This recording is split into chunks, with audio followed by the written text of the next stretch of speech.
selalu bikin kerjaan. Baru bangun, terus bangun. Maju. Oh, kita Apa yang dibawa hari ini, Pak? kita tahan dan Agenda apa bang hari ini? hari ini Bang, backlight bang. deadline. Iya, Kita deadline, Bang. ya. Lemah, Ya. Bang. Iya.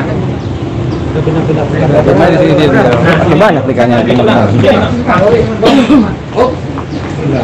Ya, oke, sip. Oke. Sabar bang, bro.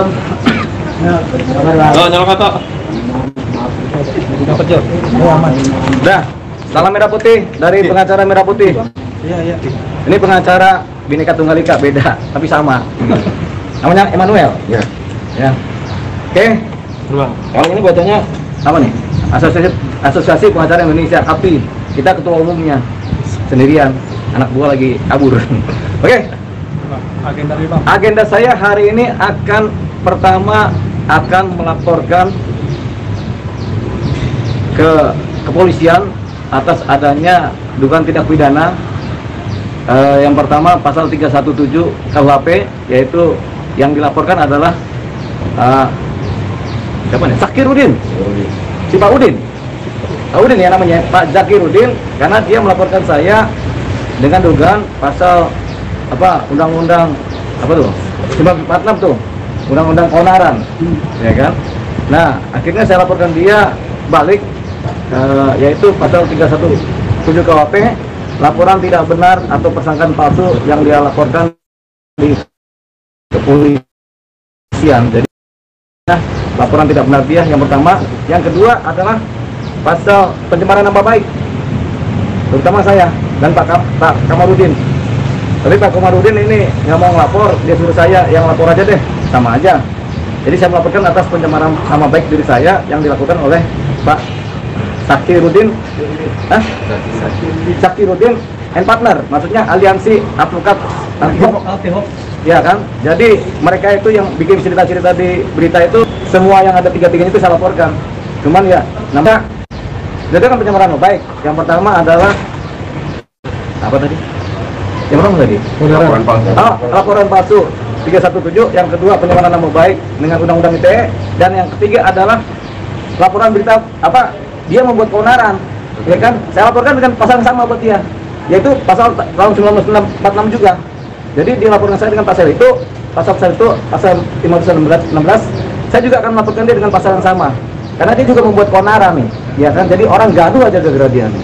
Lagian juga dia kan nggak boleh mengganggu urusan pengacara lain kan ada etika profesi juga. Jadi tiga itu aja yang saya akan laporkan ke kepolisian dengan satu LP tentunya kan, ya. Yang pertama. Yang kedua, satu informasi, saya akan membuat gugatan perbuatan melawan hukum. Perbuatan PEMA. Gugatan ini bintangnya nih. Kadang-kadang kita ngoceh doang, kadang-kadang go on juga gitu kan. Gugatan perbuatan melawan hukum terhadap Komnas HAM. Jadi gugatan PMH terhadap Komnas HAM dan gugatan PMH perbuatan melawan hukum terhadap Komnas Perempuan, karena begitu gegabahnya mereka membuat suatu statement yang patut diduga, kemudian membuat gaduh juga masyarakat Indonesia dengan statement yang kacau. Kenapa? Karena Mabes Polri sendiri bilang tidak ada pelecehan, mereka bilang ada pelecehan kan gitu kan, dugaan kan gitu. Tapi itu mereka lembaga negara, berbahaya. Jadi mereka melanggar asas-asas tata negara. Asas umum pemerintahan yang baik. Iya, apa? Asas umum pemerintahan yang baik. Asas umum pemerintahan yang baik.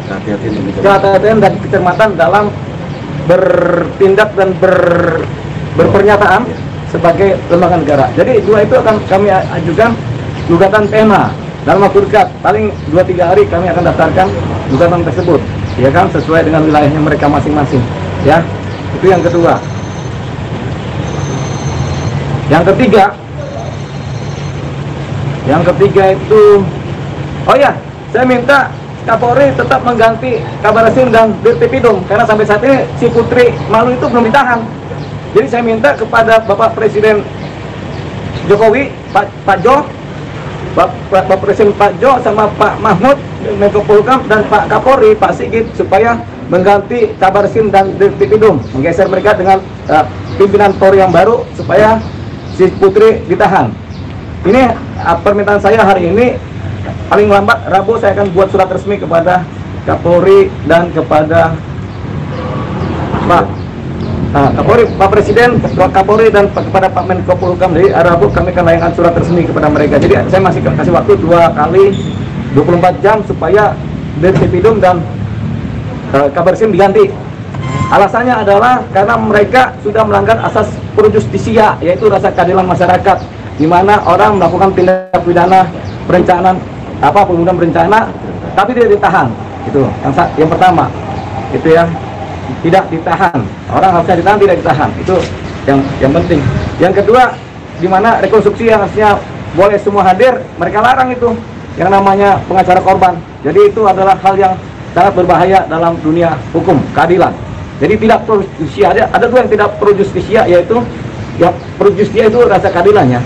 Pro keadilan, peradilan dan rasa keadilan masyarakat. Jadi yang pertama adalah rekonstruksi yang tidak memenuhi rasa keadilan masyarakat. Yang kedua adalah Saudara Putri Malu yang sampai saat ini tidak ditahan, itu juga melanggar asas-asas pro justisia, ya. Jadi itu yang saya sampaikan. Itu yang ketiga ya. Yang keempat adalah saya mau masuk dulu ke Polres. Oke, Bang. Yang keempat yang penting, mau masuk dulu ke dalam. Oke. Catat berapa orang? Oke. Dimas. 10. Kanda.